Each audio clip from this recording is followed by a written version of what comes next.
ആലോചിച്ചിട്ട് നിനക്ക് എന്തെങ്കിലും ഐഡിയ തോന്നിയോ? ഒന്നും അങ്ങോട്ട് തെളിഞ്ഞു വരുന്നില്ല. ആകെ ഒരു കൺഫ്യൂഷൻ. അറിഞ്ഞ കാര്യം കൺഫ്യൂഷൻ ഉണ്ടാക്കുന്നതല്ലേ, അതുകൊണ്ടാ. ഉദയേട്ടനും നന്ദനയും വന്ന് കണ്ടിട്ട് പോന്നാ മതിയായിരുന്നു നമുക്ക്. എല്ലാം ഒന്ന് നേരിക്കണ്ട് ബോധ്യപ്പെടാമായിരുന്നു. കാർത്തിക പറഞ്ഞത് വിശ്വാസമായില്ലേ? ഇക്കാര്യത്തിൽ അവരെന്തിനും നമ്മളോട് കള്ളം പറയണം? കാർത്തിക അത്ര ശരിപ്പുള്ളിയൊന്നും അല്ല എന്ന് കരുതി ഇതൊരു കള്ളക്കഥയാന്ന് തോന്നുന്നുമില്ല. ഇന്നല്ലെങ്കിൽ നാളെ നമ്മൾ സത്യം അറിയുമല്ലോ. എന്നാലും ഉദയേട്ടനും നന്ദനയും അവര് തമ്മി അടുത്തു എന്ന് പറയുമ്പോ എന്തോ ഒരു സ്പെല്ലിംഗ് മിസ്റ്റേക്ക്. ആ, ചിലപ്പോ അത് വേറൊരു ബുദ്ധിയായിരിക്കും പ്രതിഭ. അതെന്താ? വസുന്ധരാമായി പിണങ്ങി പോയിരിക്കല്ലേ. ആ, ഉദയനും നന്ദനയും യോജിപ്പില്ലാത്തതാണ് ആ പിണക്കത്തിന് കാരണം. അമ്മയെ തിരിച്ചു കൊണ്ടുവരാനായി അവർ രണ്ടുപേരും കൂടി ഒത്തുകൊണ്ടുള്ളൊരു നീക്കമായിക്കൂടെ? അങ്ങനെയും വരാം. പക്ഷേ രഘുവേട്ടാ, അമ്മായി മോശമൊന്നുമല്ല. അങ്ങനെ പറ്റിക്കാനൊന്നും എളുപ്പമല്ല. മോനും മരുമോളും തമ്മിൽ ഐക്യമായി എന്ന് കേട്ടാ ചിലപ്പോ കുന്നത്തൂരേക്ക് വരാം. എന്നാ ആ അടുപ്പം ഒരു അഡ്ജസ്റ്റ്മെന്റ് ആണെന്ന് അറിയുന്ന നിമിഷം അമ്മായിയുടെ സ്വഭാവം മാറും. അവര് സ്ഥലവും വിടും. അത് ശരിയാ. ഉള്ളത് പറഞ്ഞാ നമ്മള് കാട് കയറി ചിന്തിക്കുക. അമ്മായി വരുന്നതും അമ്മാവും പോകുന്നതും ഒന്നുമല്ലല്ലോ പ്രശ്നം. അത് നമ്മളെ ബാധിക്കുന്ന കാര്യവും അല്ല. ഉദയേട്ടനും നന്ദനയും അവർക്കിടയിൽ എന്ത് സംഭവിക്കുന്നു നമ്മളത് നോക്കിയാ മതി. അല്ല, നന്ദന ചെയ്തതിനെ പറ്റി നീ എന്തിനാ കാർത്തിയോട് പറഞ്ഞത്? ഷെയർ എന്നല്ലാതെ എന്തൊക്കെ ഉണ്ടെന്നൊന്നും ഞാൻ പറഞ്ഞില്ലല്ലോ.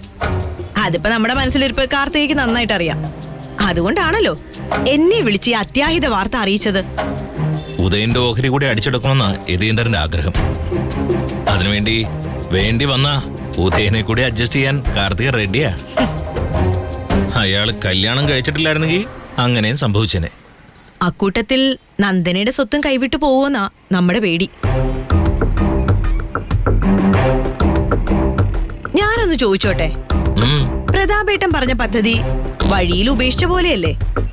നമുക്ക് അതൊന്ന് വർക്കൗട്ടാക്കാൻ നോക്കിയാലോ? ഏത് പദ്ധതിയുടെ കാര്യമാ? യഥാർത്ഥ നന്ദന ഇവളല്ലെന്ന് സ്ഥാപിക്കുന്ന കാര്യം. എന്നിട്ട് മറ്റൊരു പെണ്ണിനെ നന്ദനയായി കളത്തിലിറക്കുക. അവള് നമ്മുടെ ആളായിരിക്കണം. ആ പെണ്ണിലൂടെ നന്ദനയുടെ സ്വത്ത് കൈക്കലാക്കാൻ നോക്കിക്കൂടെ? അതൊന്നും ശരിയാവില്ലെന്നേ. മറ്റൊരു നന്ദന ഒന്നാമത് നമുക്ക് തന്നെ വിശ്വാസമില്ലാത്ത കാര്യ. പിന്നെ എങ്ങനെ മറ്റുള്ളവരെ പറഞ്ഞ് വിശ്വസിപ്പിക്കും? പോരാത്തതിന് നിയമപ്രശ്നങ്ങൾ, DNA ടെസ്റ്റ്, വേറെ നൂലാമാലകളും. സംഗതി ആൾമാറാട്ടാ. ക്രിമിനൽ കുറ്റത്തിന് കേസായിട്ടേ ജയിലിൽ പോണ്ടി വരും. അല്ല, പ്രതാപേട്ടൻ പറഞ്ഞപ്പോ ആ ഐഡിയ ഏക്കുന്ന എനിക്ക് തോന്നിയത്. എന്നാ നീയേ പ്രതാപേട്ടനെ വിളിച്ചു വരുത്ത്. എന്നിട്ട് നിങ്ങൾ രണ്ടുപേരും കൂടി ബാക്കി എന്താന്ന് വെച്ചാൽ ചെയ്യ്. ദേഷ്യപ്പെടാതെ രഘുവേട്ടാ. ഇങ്ങനെ ഓരോന്ന് പറയുമ്പോഴല്ലേ നമുക്ക് പുതിയ എന്തെങ്കിലും ആശയങ്ങളൊക്കെ തോന്നുന്നത്. ഇക്കാര്യത്തിൽ ആരുടെയും സഹായം ചോദിക്കാണ്ടിരിക്കുന്നതന്നെ നല്ലത്. പ്രത്യേകിച്ച് പ്രതാപേട്ടന്റെ. അയാള് മഹാകുറുക്കനാ. നമ്മളെ കൂടെ നിർത്തിയിട്ട് കാര്യം സഹായിച്ചു കഴിയുമ്പോ ഒഴിവാക്കും. വല്ല പോലീസ് കേസും വന്നാ നമ്മുടെ തലയിൽ ചാരി അയാൾ രക്ഷപ്പെടുകയും ചെയ്യും. അത് മുൻകൂട്ടി കണ്ട് പുള്ളിയെ നമ്മൾ കൊടുക്കണം. ഈ ബുദ്ധി എന്ന് പറയുന്നത് പ്രതാപേട്ടന് മാത്രം കുത്തകയല്ലോ. അങ്ങേരുടെ കാര്യം അവിടെ നിൽക്കട്ടെ, നന്ദനയുടെ കാര്യം പറയാം. അവളും ഉദയനും ഒന്നിച്ചു നിന്നാ നമുക്ക് ക്ഷീണോ? പക്ഷെ കുന്നത്തൂര് താമസിക്കുന്ന അവരുടെ ഇടയിൽ ചെന്ന് നമുക്ക് എന്ത് ചെയ്യാൻ പറ്റും? പുറത്ത് നിന്നുകൊണ്ട് നമുക്ക് ചെയ്യാൻ പറ്റുന്നൊരു കാര്യമുണ്ട്. നമുക്ക് അനുഭവിക്കാൻ കിട്ടാത്തത് നന്ദനെ അനുഭവിക്കരുത്. എന്നുവെച്ചാ ഉദയന്നൂർ കോവിലകത്തിന്റെ ശാപമാണ് നന്ദന. വിദ്യേച്ചി എന്നവളെ പ്രസവിച്ചോ അന്ന് തുടങ്ങിയ കഷ്ടകാല. തുടക്കം മുതൽ ആലോചിച്ച ഒരു കാര്യം മനസ്സിലാവും. നന്ദനയ്ക്ക് ഒന്നിനും ഒരു മുടക്കം ഉണ്ടായിട്ടില്ല. അവള് കാരണം മറ്റുള്ളവരുടെ ആവശ്യങ്ങൾ മുടങ്ങുകയും ചെയ്യും. ഏറ്റവും ഒടുവിലത്തെ ഉദാഹരണം കണ്ടില്ലേ? ഉദയന്റെ മനസ്സിൽ കയറി ഇടം പിടിച്ചിരിക്കുന്നു. ഇനി കുന്നത്തൂർ കോവിലകത്തിന്റെ താക്കോൽ കൂട്ടം നന്ദനയുടെ കയ്യിലെത്തിച്ചേരും. അങ്ങനെ അവള് കെട്ടിലമായിട്ട് വാഴണ്ട. ജീവിച്ചിരുന്നാലല്ലേ പ്രതിഭയെ പട്ടാഭിഷേകമൊക്കെ നടക്കുള്ളൂ. രഘുവേട്ടാ, തട്ടിക്കളയണം നന്ദനെ.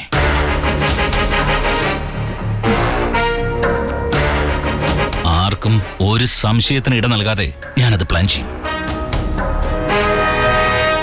ഇതെന്റെ തീരുമാന, നടപ്പിലാക്കാനുള്ള തീരുമാനം.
വീട്ടിൽ നേരത്തെ ജോലിക്ക് വന്നിരുന്ന സ്ത്രീ സുഖമില്ലാതെ കിടക്കുന്നു. അവരെ ഒന്ന് കാണാൻ പോയതാ. ഹരി ഓഫീസിൽ നിന്ന് വരുമായിരിക്കും അല്ലേ? അതെ. രേണുകയ്ക്ക് പിന്നെ കുഴപ്പമൊന്നുമില്ലല്ലോ? ഇല്ല. ആഴ്ച തോറും ഹരിക്കൊന്ന് വീട്ടിലേക്ക് ചെന്നൂടെ? അച്ഛനും അമ്മയ്ക്കും അത് വലിയ സന്തോഷമായിരിക്കും. ഈ ശനിയാഴ്ച ഞാൻ പോകുന്നുണ്ട്. വേറെ വിശേഷം എന്താ? എന്നാ ശരി, ഞാൻ ചെല്ലട്ടെ. ആന്റി,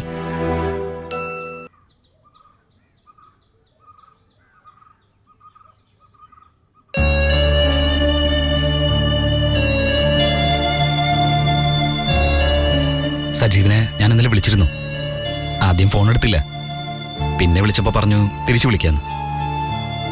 ഇന്ന് ഇത്രയായിട്ടും സജീവിന്റെ കോള് വന്നിട്ടില്ല. അവന് ജോലി തിരക്കായിരിക്കും. സന്ധ്യ കഴിഞ്ഞ ഇപ്പൊ മിക്കവാറും വീട്ടിൽ വരുന്നത്. എത്ര തിരക്കായാലും ഒരു 5 മിനിറ്റ് ഫ്രീ കിട്ടാതെ വരുമോ? ഇതിലും ബിസിയായിരുന്ന സമയത്ത് സജീവനെ വിളിക്കുമായിരുന്നു. എന്നാ പിന്നെ തിരിച്ചു വിളിക്കാൻ മറന്നുപോയി കാണും ഹരി. ഞാൻ വേണമെങ്കിൽ പറയാം സജീവനോട്. എന്നാ ശരി. ആന്റി,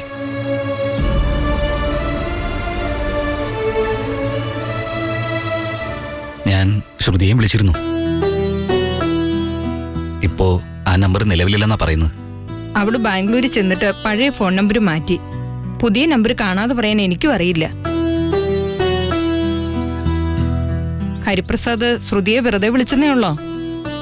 വെറുതെ ആണോന്ന് ചോദിച്ചാ ഒരു സോറി പറയാനാ വിളിച്ചത്. അതെന്തിനാ ഹരി?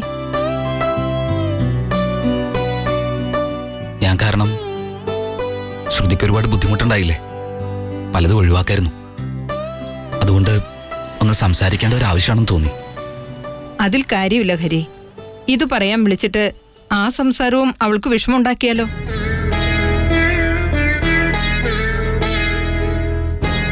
കണ്ണിൽ കാണുന്നതെല്ലാം വേണമെന്ന് പറയുന്ന ശാഠ്യക്കാരിയല്ല ശ്രുതി. വർത്തമാനം കൂടുതലാണ് എന്ന് കരുതി ബുദ്ധിയില്ലാത്തവളുമല്ല. അതുകൊണ്ടാ ഉചിതമായ സമയത്ത് ഉചിതമായ തീരുമാനം എടുത്തത്. ബാംഗ്ലൂരിൽ ജോലി സംഘടിപ്പിച്ചു പോയ കാര്യമാണ് ഞാൻ ഉദ്ദേശിച്ചത്. ഇപ്പോഴത്തെ ചുറ്റുപാടിൽ നാട്ടിൽ നിന്ന് ശരിയാവില്ലെന്ന് അവൾക്ക് തോന്നി. ജോലിയുടെ കാര്യം നേരത്തെ പറയുന്നുണ്ട്. അപ്പൊ ജോലിക്ക് ശ്രമിച്ചു, കിട്ടി, പോവുകയും ചെയ്തു. ശ്രുതി ചെയ്തതിൽ എന്തെങ്കിലും തെറ്റുണ്ടോ? ഹരി പറ. ജോലിക്ക് പോകാൻ ആഗ്രഹമുണ്ടെന്ന് അവള് പറഞ്ഞപ്പോ അതിനെ അനുകൂലിച്ചയാളാണല്ലോ ഹരി. ആ, ശരിയാണ്. എല്ലാം ശരിയാണ്. എല്ലാവരുടെയും ഭാഗം ശരിയാണ്. ഹരി എന്തെങ്കിലും തെറ്റു ചെയ്തു എന്ന് ഞാൻ പറഞ്ഞില്ല. അങ്ങനെ വിചാരിക്കുന്നതുമില്ല. ഈശ്വരൻ മനസ്സിൽ തോന്നിപ്പിക്കുന്നതല്ലേ ചെയ്യാൻ പറ്റൂ. ഹരിക്കായാലും ശ്രുതിക്കായാലും എനിക്കായാലും അതേ പറ്റൂ. അപ്പോ ആരും ആരോടും വിരോധം വെച്ചിരുന്നിട്ട് കാര്യമില്ല. ശ്രുതിക്ക് ഹരിയോട് വിരോധം ഉണ്ടെന്നും തോന്നുന്നില്ല. പെട്ടെന്നുള്ള ശ്രുതിയുടെ ബാംഗ്ലൂർ യാത്ര പ്രതിഷേധമാണ് ആന്റി. എന്നോടുള്ള പ്രതിഷേധം. അതിന് ഞാനിപ്പോ എന്തു മറുപടി പറയാനാ? വീട്ടിൽ വന്നപ്പോ ഞാനൊരു കാര്യം പറഞ്ഞില്ലേ? 1 കൊല്ലത്തേക്ക് നാട്ടിൽ വരുന്നില്ലെന്നും കല്യാണക്കാരി ഇപ്പൊ മിണ്ടരുതെന്നുവാ ശ്രുതിയുടെ വിലക്ക്. അവളുടെ സ്വഭാവം ശരിക്കറിയാവുന്നതുകൊണ്ട് അതിനിടയിൽ ഞാനായിട്ട് കയറിയ ഒരു പ്രശ്നം ഉണ്ടാക്കുന്നില്ല. എന്നാലും ശ്രുതി വിളിക്കുമ്പോ ഞാനൊന്ന് സൂചിപ്പിക്കാം. ഹരിപ്രസാദിനെ കണ്ടതും നമ്മൾ ഈ സംസാരിച്ചതും പറയാം. എന്താ പെണ്ണിന്റെ മറുപടി എന്നറിയട്ടെ. ഞങ്ങള് 2 അമ്മമാര് ചേർന്ന് തുടങ്ങി വെച്ച ആലോചനയാ. ഇപ്പൊ അതിന്റെ വിഷമം അനുഭവിക്കുന്നതും ഞാനും രേണുകയും. ഓരോരോ അനുഭവങ്ങള്, അല്ലാതെന്താ.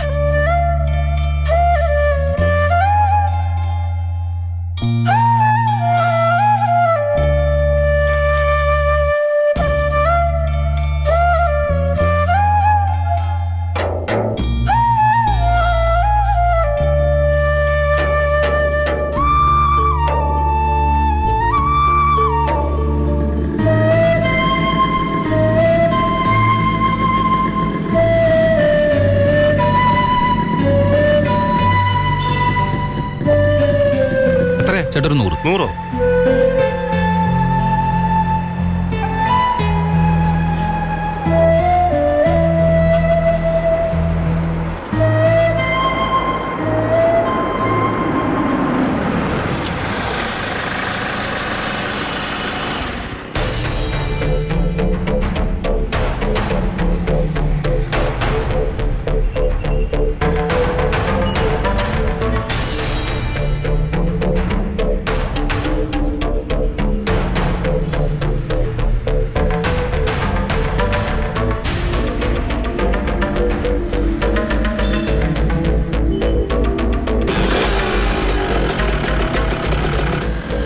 വണ്ടി എടുക്ക.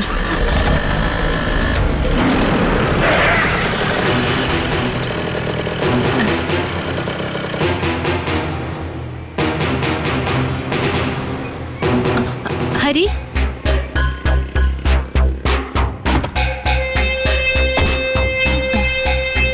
ഹരിയെ ഈയിടെയായിട്ട് കാണാറില്ലല്ലോ. മുൻപ് നമ്മൾ തമ്മിൽ സ്ഥിരമായിട്ട് കാണാറില്ലായിരുന്നല്ലോ. ഓ അങ്ങനെ, ഏതായാലും കണ്ടതല്ലേ, ഇറങ്ങ. എന്തിനാ എന്നോട് ദേഷ്യം കാണിക്കുന്നേ? ഒന്ന് ഇറങ്ങുന്നേ.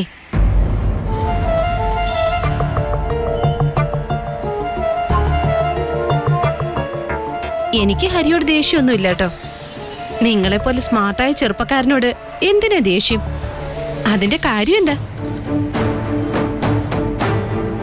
എന്ന് കരുതി ചിലത് ഓർക്കുമ്പോ ഹരിയോട് പിണക്കം തോന്നുകയും ചെയ്യും. നന്ദനയുടെ കാര്യമാണേ. ഈ സ്നേഹം എന്ന് പറയുന്നത് ഒരു ദൈവാനുഗ്രഹം. നല്ല മനസ്സുള്ളവർക്ക് മാത്രമേ പരസ്പരം സ്നേഹിക്കാൻ കഴിയൂ. നല്ല മനസ്സ് മാത്രം പോരാതാനും. എന്റെ ഭർത്താവിന്റെ കാര്യം തന്നെ നോക്ക്. ഒത്ത ഹൈറ്റുണ്ട്, വെട്ടി ഒതുക്കിയ താടിയുണ്ട്, പണമുണ്ട്. പക്ഷേ മനസ്സറിഞ്ഞ് സ്നേഹിക്കാൻ നമുക്ക് തോന്നണ്ടേ? ഹരിപ്രസാദിനെ പോലെ ചാമിങ് അല്ല പുള്ളിക്കാരൻ. നിങ്ങൾക്ക് എന്താ എന്നോട് സംസാരിക്കാനുള്ളത്? സ്നേഹത്തെക്കുറിച്ച് തന്നെ. തെറ്റിദ്ധരിക്കണ്ട, നന്ദനയുടെ സ്നേഹത്തെക്കുറിച്ച്. ആ വിഷയത്തിലാ എനിക്ക് ഹരിയോട് പിണക്കമുള്ളത്. നന്ദനയോട് നിങ്ങൾ കാണിച്ചത് ക്രൂരതയാ ഹരി, ദൈവത്തിന് നിരക്കാത്ത ക്രൂരത.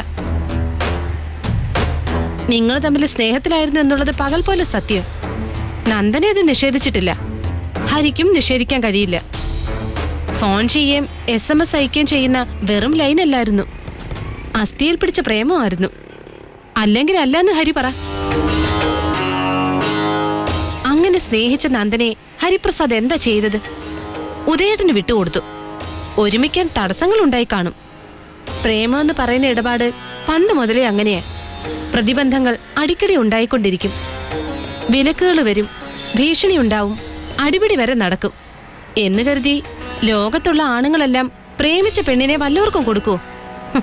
അങ്ങനെയാണെങ്കിൽ നാട്ടിൽ ഇഷ്ടവിവാഹങ്ങളെ നടക്കില്ലല്ലോ. മറ്റൊന്നും സംസാരിക്കാനില്ലെങ്കിൽ ഞാൻ പോകുന്നു. കണ്ടോ, ഇത് തന്നെയാ ഹരിയുടെ കുഴപ്പം. ഒരു പ്രധാന കാര്യം വരുമ്പോ ഒഴിഞ്ഞു മാറിപ്പോവും. ഞാനൊരു ചോദ്യം ചോദിച്ചിട്ട് അതിനൊരു മറുപടി തന്നിട്ട് പോ. ഉദയേട്ടൻ നന്ദനെ കല്യാണം കഴിക്കുമെന്ന് അറിഞ്ഞിട്ടും ഹരി എന്തിനെ കയ്യും കെട്ടി മാറി നിന്നു? കതിർ മണ്ഡപത്തിൽ കയറി വന്ന് അവളെ പിടിച്ചിറക്കിക്കൊണ്ട് പോകായിരുന്നില്ലേ?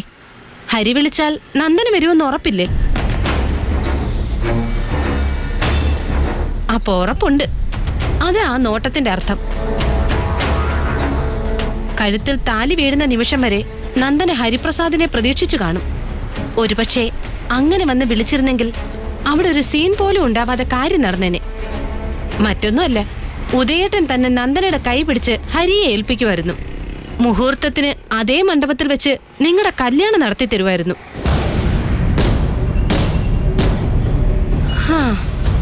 കടന്നുപോയ ബസ്സിന് കൈ കാണിച്ചിട്ടെന്താ? അതുകൊണ്ട് ഇനി വരാനുള്ള ബസ്സിനെങ്കിലും കൈ കാണിക്കണം. അതാണ് ബുദ്ധി. ഹരി ഒന്ന് ആലോചിച്ചേ, നന്ദനയ്ക്ക് ഏതെങ്കിലും വിധത്തിൽ ചേരുന്ന ഭർത്താവാണോ ഉദയേട്ടൻ? പ്രായം കൊണ്ടോ സൗന്ദര്യം കൊണ്ടോ സ്വഭാവം കൊണ്ടോ അവർ തമ്മിൽ ഒട്ടും മാച്ചല്ല. അച്ഛനും മോളും ആണോ എന്ന് ആരും ഇതുവരെ ചോദിക്കാതിരുന്നത് ഭാഗ്യം. പെട്ടുപോയതുകൊണ്ട് അഡ്ജസ്റ്റ് ചെയ്യുന്നു, അതാ അവസ്ഥ. ആ അവസ്ഥയ്ക്ക് മാറ്റം ഉണ്ടായല്ലോ. എന്താ അങ്ങനെ സംഭവിച്ചൂടെ? എന്ത് മാറ്റത്തിന്റെ കാര്യം ഹരി പറയുന്നത്? നിങ്ങളോട് നന്ദന വല്ലത് സൂചിപ്പിച്ചോ? എല്ലാ കാര്യങ്ങളും അയാൾ എന്നോട് ഡിസ്കസ് ചെയ്യുമെന്നാണ് കരുതിയിരിക്കുന്നത്. നിങ്ങൾ തമ്മിൽ കമ്മ്യൂണിക്കേഷൻ ഇല്ലെന്നൊന്നും പറയണ്ട. നോക്ക് ഹരി, നന്ദനയുടെ മനസ്സിൽ ഇപ്പോഴും നിങ്ങളുണ്ട്, ഹരിയുടെ മനസ്സിൽ നന്ദനയും ഉണ്ട്. ഇനിയായാലും വൈകിപ്പോയിട്ടൊന്നുമില്ല. ദേ, ഒന്ന് മനസ്സ് വെച്ചാ നന്ദന ഹരിയുടേതാവും. ഉദയേട്ടനും നന്ദനയുമായി മിക്ക ദിവസം വഴക്ക.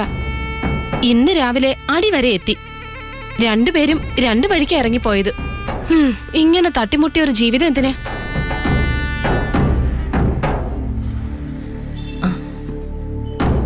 വിചാരിക്കേണ്ടത് ഹരിപ്രസാദ. ഞാൻ പറയാനുള്ളത് പറഞ്ഞു. നിങ്ങൾക്ക് രണ്ടുപേർക്കും രക്ഷപ്പെടണമെങ്കിൽ മതി. ഹലോ.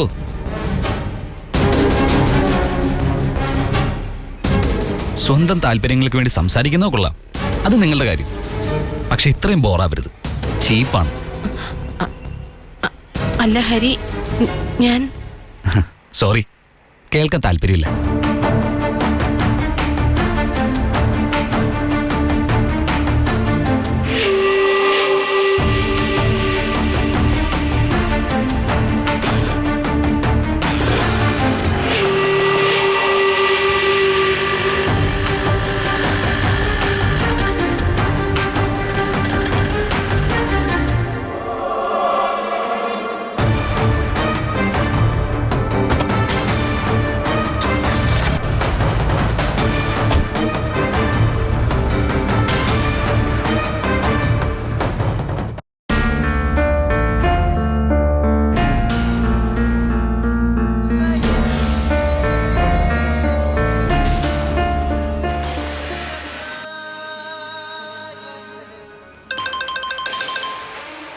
ശിവനാഗമേ, നീ എന്റെ ലക്ഷ്യം തകർത്തുവല്ലേ?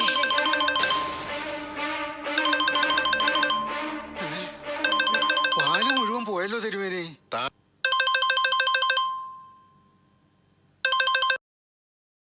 ഹലോ പ്രതിഭേ, ജോലിയിലാണോ കാർത്തികേ? നമുക്ക് പണി ഒഴിഞ്ഞ നേരമുണ്ടോ? ജോലി തന്നെ ജോലി. അരമണിക്കൂർ TV കാണാൻ പോലും സമയമില്ലെന്നേ. അമ്മച്ചി ഒരു വഴിക്ക് പോയി, മൂത്ത മോനും മരുമോളും കൂടി വേറൊരു വഴിക്ക് പോയി. ഓ, വീട്, പശു, പാല്, കുന്തം, കൊടച്ചക്രം എല്ലാത്തിനും ഞാൻ ഒരുത്തി തന്നെ വേണം. യതിയേട്ടൻ സഹായിക്കില്ലേ? സഹായിക്കും. സദാസമയം ഉറങ്ങി സഹായിക്കും. അകമ്പടിക്ക് കൂർക്കമ്പലിയുണ്ട്. അല്ല കാർത്തികേ, ഉദയേട്ടനും നന്ദനയും ഇതുവരെ തിരിച്ചു വന്നില്ലേ? എവിടെ? വിളിച്ചിട്ട് കിട്ടുന്നുമില്ല. ഇവരിത് എവിടെ പോയി?